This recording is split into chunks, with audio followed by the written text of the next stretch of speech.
pas ministre. Il n'est pas ministre de l'économie et des finances. Moi, je suis d'accord avec ça, mais si vous voulez, c'est pas la peine de faire peur, d'agiter des espèces de chiffons rouges, comme si la présidence de la commission des finances lui donnait pouvoir de vie et de mort sur les choses. C'est ridicule, c'est excessif. C'est excessif. Je peux vous répondre, monsieur Bachelet. À la caricature, comme mais vous êtes bien mignon, mais je veux dire, quand il s'agit de parler de Marine Le Pen ou d'Éric Zemmour, là, ça vous embête pas d'exhumer des écrits qui datent parfois de plusieurs années, voire parfois de mobiliser l'histoire du mouvement. Par exemple, le Rassemblement National, vous puisez dans les sources du mouvement, du Rassemblement, du Front National à l'époque, en 71, pour nous expliquer que, effectivement, lorsque le Rassemblement National place des députés, c'est quasiment la Wehrmacht qui défile de nouveau sur la France. Mais par contre, sur le trotskisme de M. Coquerel et sur le passé plus ou moins sulfureux d'un certain nombre de vos amis de gauche, là, il faudrait faire du passé table rase, parce que vous comprenez, c'est des gens de gauche qui sont en quête de respectabilité, et donc il ne faut pas en parler. Soit vous parlez du passé de tout le monde, et moi je suis d'accord avec vous, soit vous parlez du passé de personne. Mais si vous parlez à chaque fois qu'on ouvre la bouche pour parler Rassemblement National, vous nous évoquez Vichy, vous nous évoquez un certain nombre de personnes qui ont créé le Front National pour le dézinguer 60 ans plus tard. C'est vous. Non, c'est pas moi, c'est vous et vos amis, tout le temps, tout le temps. Vous n'êtes pas rassuré par ces propos? Pas vraiment, non. Pourquoi? Vous connaissez Manon Montmirel? C'était la suppléante d'Éric Coquerel. Vous savez ce qu'elle a dit? Je vais vous lire le texto parce que je ne veux pas trahir son propos. Le texto de quoi? Qu'elle vous a envoyé? Non, ce qu'elle a dit, et plus précisément, que la France et tous les Français aillent niquer leur mère. Et c'est dans quoi ça? Voilà, c'est ce qu'a dit la suppléante de monsieur Coquerel.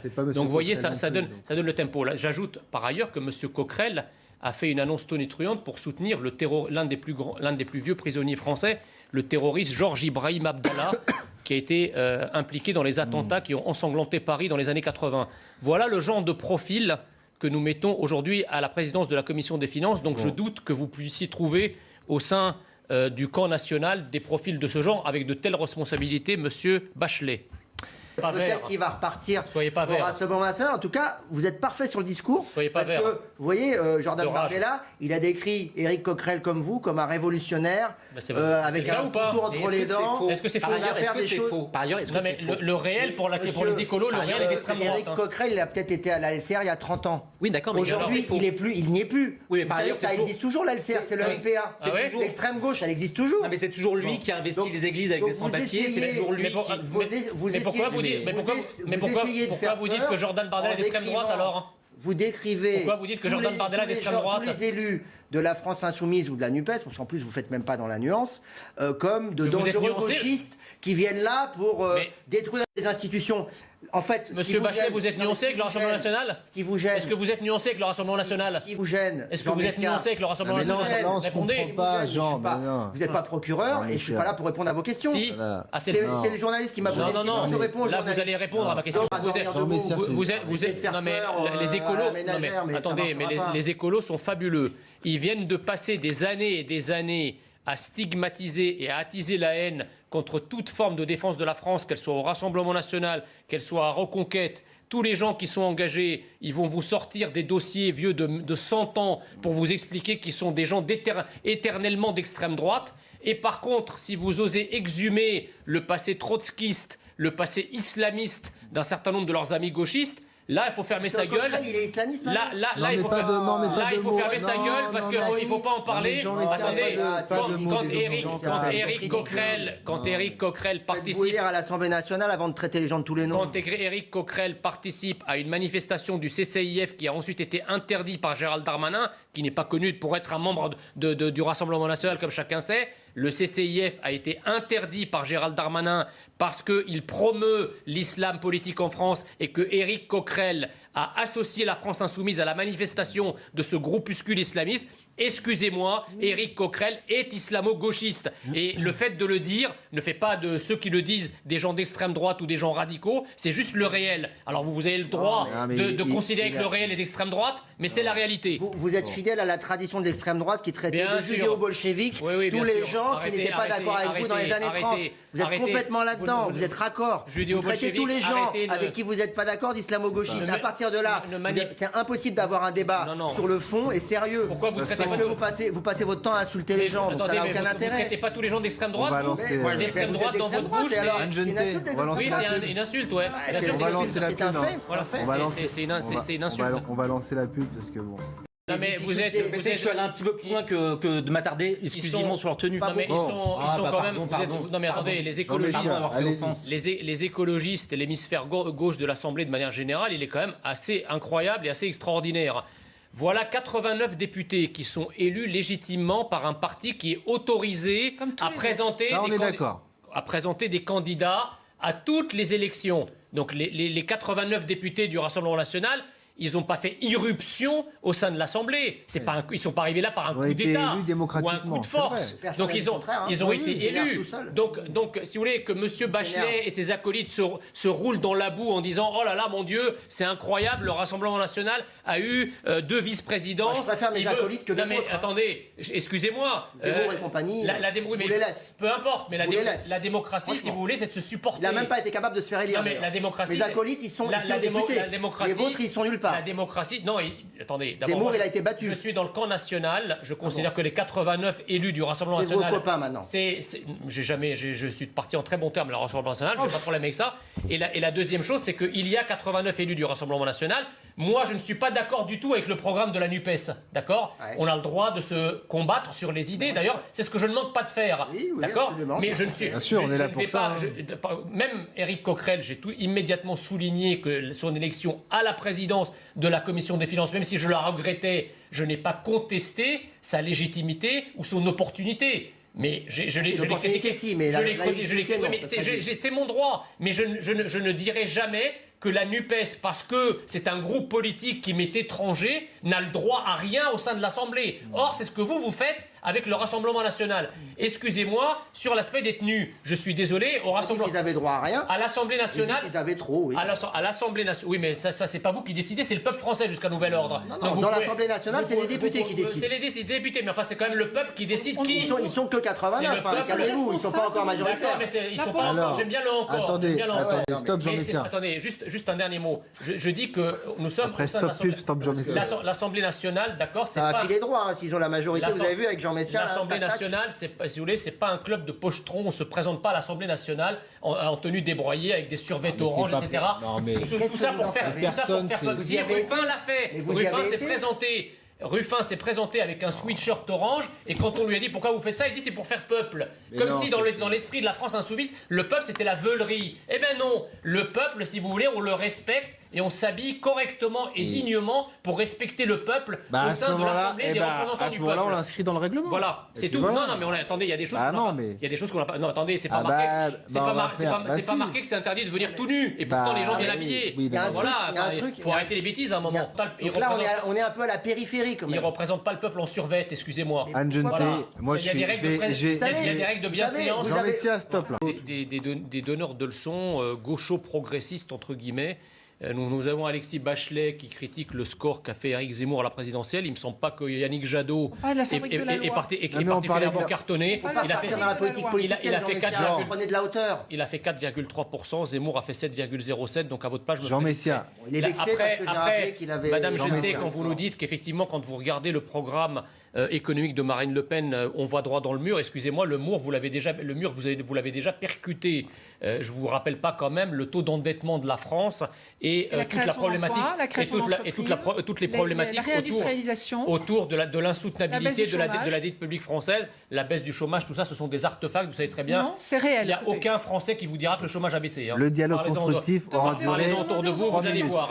Ensuite, juste sur l'aspect parlementaire, en fait, si vous voulez, le mandat d'Emmanuel Macron de 2017 à 2022 a tellement été un mandat monolithique qui a étouffé le débat politique qu'en fait, le peuple français a en quelque sorte réinstauré la proportionnelle alors même que le fait majoritaire est toujours d'actualité. Ça, c'est vrai. C'est-à-dire qu'en fait, le Rassemblement national, il rêvait de la proportionnelle. Pourquoi ? Parce que ça lui aurait permis d'avoir 90 députés. C'est ce que d'ailleurs Marine Le Pen a répété pendant 5 ans en disant que s'il y avait eu proportionnel, compte tenu du score qu'elle a fait, elle aurait eu 90 députés. Le fait majoritaire a été maintenu. Le pays va avancer, c'est ça ma question. Alors le pays, je ne sais pas s'il va avancer, mais ce qu'il faut rappeler, c'est que en fait, l'Assemblée nationale, vous avez eu tout à fait raison de le rappeler tout à l'heure, c'est que la France n'est pas un pays parlementaire. Ah bah oui. Il n'y a pas de régime parlementaire. Ça, c'est pas l'Italie et la France n'a pas non plus pas un régime présidentiel non plus. La culture, oui, mais c'est plus un régime présidentiel qu'un régime parlementaire. On parle souvent d'une monarchie républicaine. C'était pas vrai pendant la cohabitation. Exactement. Pendant la cohabitation, ça fonctionnait. Quand Lionel Jospin était Premier ministre, quand Edouard Balladur était Premier ministre, ça fonctionnait comme un système parlementaire. Parce que le président de la République était... En fait, le président de la République a inauguré le chrysanthème. Aujourd'hui, 40% de l'Assemblée nationale environ est pour une retraite à 60 ans. C'est-à-dire que si vous prenez les députés de la NUPES et les députés du Rassemblement national, qui sur ce point se rejoignent, puisque le Rassemblement national veut une retraite à 60 ans et les Insoumis veulent une retraite à 60 ans. Donc, de toute façon, je veux dire, arithmétiquement, ça ne peut pas passer. Mais vous parliez tout à l'heure de la nature parlementaire et si le pays était bloqué ou pas avec cette Assemblée nationale. Il faut revenir à l'esprit des institutions. L'esprit des institutions, c'est que quand le président de la République avait une élection législative qui lui était peu ou pas favorable, le président de la République démissionnait parce qu'il considérait que le pays ne le suivait pas. Le général de Gaulle, quand il a eu un référendum en 69 qui n'était pas favorable, peut-être, mais il avait dit que, a fortiori, s'il démissionne sur un référendum sur les régions, qui est quand même pas un truc stratégique, a fortiori, on ne peut pas imaginer le général de Gaulle qui n'avait pas une assemblée à l'Assemblée nationale, une majorité, et qui aurait démissionné. Je pense que... Non, peut-être, mais... Ni l'esprit, ni la lettre. C'est l'esprit et la lettre. C'est l'esprit. On peut concevoir que ce soit l'esprit. C'est l'esprit, ben oui, parce que, attendez, aucun président de la République élu ne veut inaugurer les chrysanthèmes. Il y a quand même 240 députés. François Mitterrand. Qu'est-ce que vous dites au million de Français, aux 240 députés? François Mitterrand. Ça paraît quand même un peu gros. Aussi bien François Mitterrand pour les deux cohabitations que Jacques Chirac pour la cohabitation entre 97 et 2001, ça a été des présidents qui ont inauguré les chrysanthèmes parce que le président n'a pas de pouvoir s'il n'a pas de majorité. Donc si ces gens avaient un honneur et si Emmanuel Macron avait un honneur, il aurait démissionné après cette... Mais le problème c'est que... C'est un peu excessif. Non mais c'est excessif dans un monde individualiste où la politique n'a plus d'honneur, effectivement, oui. On ne va pas refaire une présidentielle tirée par les... Si, c'est l'esprit des institutions. Arrêtons de tirer les cheveux, revenir à l'essentiel. Sur la réforme des retraites. Revoyez vos cours de droit national. Écoutez, Jean Messia, chaque fois qu'on... À qui vous parlez là ? Je remercie mes fans. Ah oui, c'est ça. Vous n'êtes pas un troll sur Twitter en train d'attaquer Alexis Bachelet ? Si ça se trouve, il a 40 comptes Twitter. Ça vous a pas échappé que je suis banni, mais par humanisme et bienveillance. Ah bah c'est vrai que vous êtes parce que le porte-parole des talibans, lui, il a toujours son compte. Alors ça... Moi, j'ai retenu une chose, c'est que vous avez dit, c'est vrai ce que dit Alexis Bachelet. Une majorité de circonstances sur le plateau. Ah bah non, mais Alexis Bachelet, pour une fois, parle d'or. Et vous voyez, je ne suis pas sectaire. Quand les choses vraies sont dites, je le reconnais. Sur la retraite, en l'occurrence, l'analyse qui vient d'être faite, je ne noterai pas une virgule. Il est vrai que votre projet de réforme des retraites est un projet injuste. C'est un projet qui va inévitablement et invariablement conduire à une baisse des pensions, que vous le vouliez ou non. Cette histoire de points, comme vous savez, moi je suis fonctionnaire, donc le point d'indice de la fonction publique, on voit ce que ça donne, le gel du point d'indice, le point d'indice des retraites, ça va être la même chose. Un exemple. Le point qui va servir de base, si vous voulez, au calcul de votre pension de retraite, dont on nous a fait la promesse qu'il allait être évalué en fonction de l'inflation, du coût de la vie, etc. On nous a tenu exactement le même discours sur le point d'indice des fonctionnaires et on voit bien que le point d'indice peut être gelé et ce qu'on ne manquera pas de faire le gouvernement. Donc de toute façon, si vous voulez, cette réforme des retraites, il faut que les Français le sachent, va se traduire par une baisse des pensions parce qu'on n'imagine pas qu'on va augmenter les cotisations, elles sont déjà très élevées. On va pas partir, c'est que vous avez dit, c'est vrai ce que dit Alexis Bachelet. Une majorité de circonstances sur le plateau. Ah bah non, mais Alexis Bachelet, pour une fois, parle d'or. Et vous voyez, je ne suis pas sectaire. Quand les choses vraies sont dites, je le reconnais. Sur la retraite, en l'occurrence, l'analyse qui vient d'être faite, je ne noterai pas une virgule. Il est vrai que votre projet de réforme des retraites est un projet injuste. C'est un projet qui va inévitablement et invariablement conduire à une baisse des pensions, que vous le vouliez ou non. Cette histoire de points, comme vous savez, moi je suis fonctionnaire, donc le point d'indice de la fonction publique, on voit ce que ça donne, le gel du point d'indice, le point d'indice des retraites, ça va être la même chose. Vous êtes fonctionnaire, vous ? Oui, je suis fonctionnaire, oui. D'accord. Qu'est-ce que ça? Vous n'êtes pas président de l'Institut Apollon? Pourquoi vous me regardez comme ça? Je n'ai pas une tête à être un fonctionnaire. Non, mais je ne savais pas, vous n'êtes pas président. Je sais pas, j'ai pas démissionné, non, je suis un ancien élève de l'ENA et je suis un haut fonctionnaire de la République française, oui. C'est quoi le problème? Je ne savais pas, j'apprends des choses. Je vous ai présenté comme le président de l'Institut Apollon. Voilà, quelqu'un qui me stigmatise et qui attise la haine. Non, non, là, c'est vous qui extrapolez.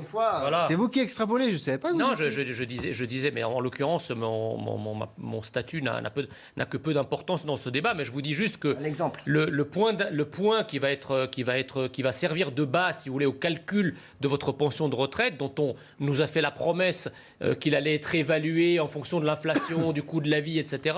On nous a tenu exactement le même discours sur le point d'indice des fonctionnaires, et on voit bien que le point d'indice peut être gelé, et ce qu'on ne manquera pas de faire le gouvernement. Donc de toute façon, si vous voulez, cette réforme des retraites, il faut que les Français le sachent, va se traduire par une baisse des pensions, parce qu'on n'imagine pas qu'on va augmenter les cotisations, elles sont déjà très élevées. Non, mais sur Damien Abad, si vous voulez, moi, je suis un légaliste. Il y a effectivement des plaintes, il y a une mise en examen, mais tout ça, même si c'est un faisceau d'indices, ça ne constitue pas une preuve de sa culpabilité, puisque la seule institution qui est capable de délivrer une telle preuve, c'est la justice, c'est un tribunal. C'est un tribunal.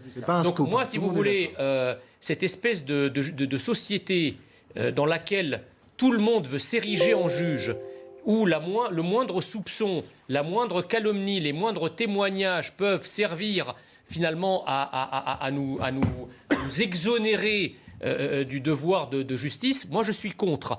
Donc moi je ne sais pas ce que Damien Abad a fait, d'accord ? Il y a une plainte, il faut laisser la justice agir. Son action gouvernementale, elle n'est pas entravée ? Elle n'est pas du tout entravée, elle est entravée si le gouvernement décide effectivement de se prêter aux accusations qui sont formulées contre Damien Abad. Mais je trouve que par exemple, le gouvernement, l'action du gouvernement n'est pas du tout entamée, en tout cas pour le gouvernement en matière de justice. Puisque je rappelais tout à l'heure que M. Éric Dupond-Moretti, qui est garde des Sceaux, est lui aussi mis en examen.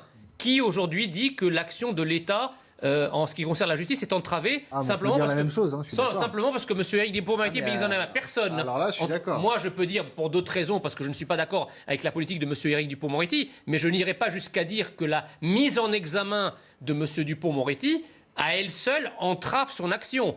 Donc, il faut rester prudent. Je crois que quand on est nommé ministre ou quand on est une personnalité en vue, il peut y avoir effectivement un certain nombre de témoignages qui peuvent aussi, je dis bien aussi, être malveillants. Oui, il peut y avoir des manipulations politiques. Exactement. Je ne dis pas le contraire. Et d'ailleurs, les exemples ne manquent pas. On a vu des tas de personnes, people ou ministres, etc.